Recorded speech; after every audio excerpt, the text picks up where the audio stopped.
Welcome back to What's the Fact, friends. I hope you are doing well there. Today we are going to explore the magical world of Majuli in Assam, the world's largest river island. The world's largest river island, Majuli, located on the River Brahmaputra in Assam, is a magical world grappling with the threats of erosion. Majuli, the world's largest river island, rests in the bosom of the mighty River Brahmaputra, which flows through the northeast Indian state of Assam. Measuring 900 square kilometers in the early 1990s, Majuli is now down to 352 square kilometers, yet it's bigger than 11 sovereign countries.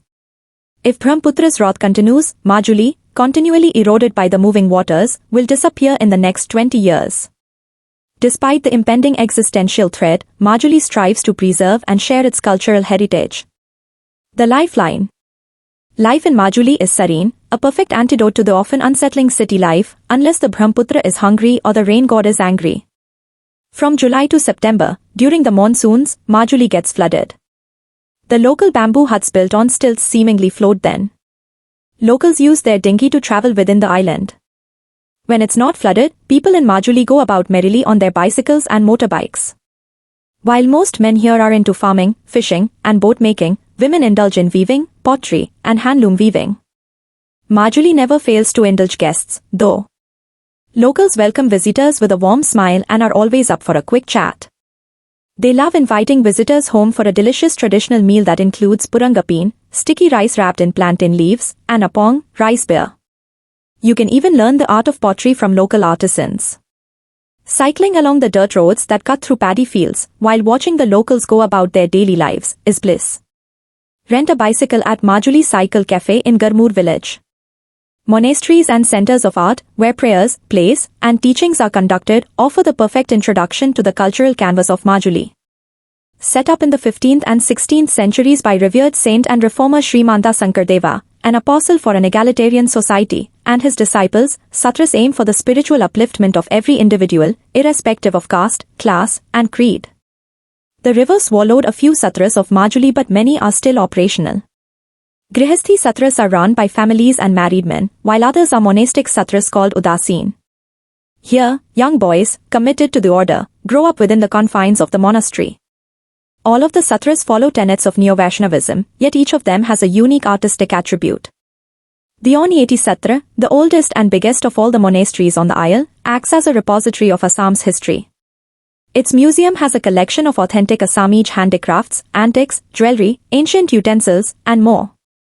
Adorned with 300-year-old paintings, religious motifs, and animal forms, the Sri Sri Uttar Kamlabari Satra houses manuscripts written by Sankardeva and several rare antiques.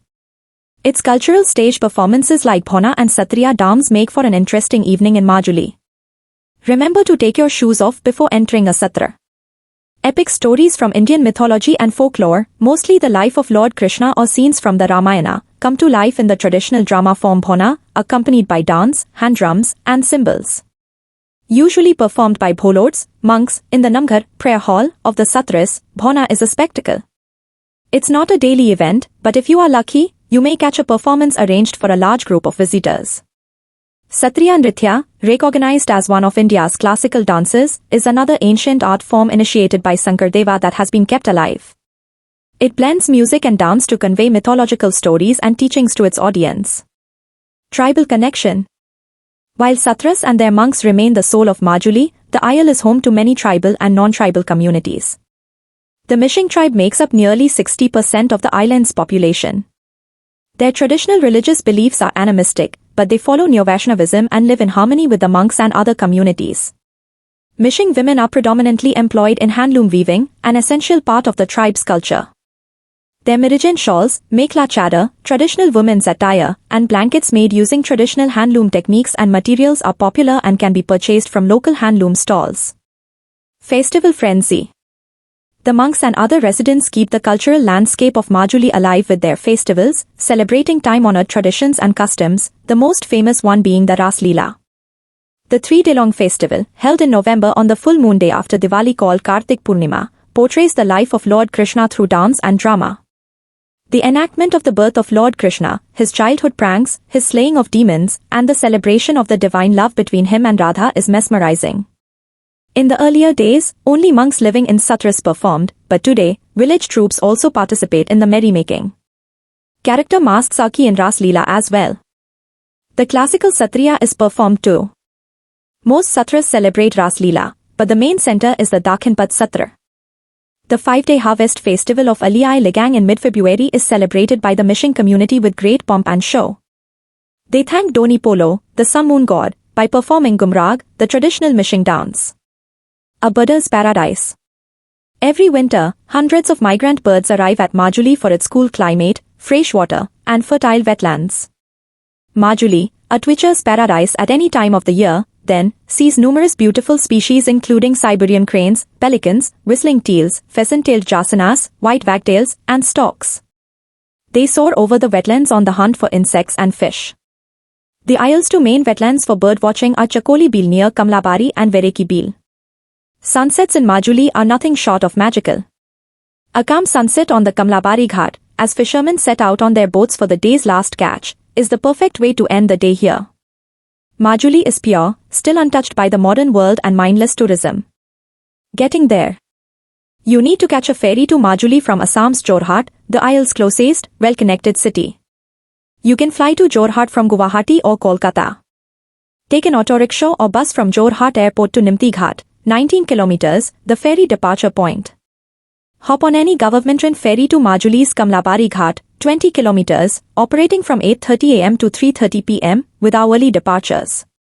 Return ferries run from 7 am to 3 pm. The frequency is lower during monsoon, and ferries may not be operational when the weather is bad. The best time to visit is between November and March, during winter. Avoid monsoons, July to September, as most of the island is submerged, and getting around becomes challenging. Carry mosquito repellent and a basic medical kit, irrespective of the season. Ideal for culture vultures, nature lovers, and those looking for a remote, rustic, and relaxed holiday. Discover. Take a tour of the paddy fields. A picnic at Tengpania, located on the banks of Brahmaputra, and a trip to the Potter's village in the Salmora area are recommended. Have safe travel. Respect different cultures. Thank you. See you again.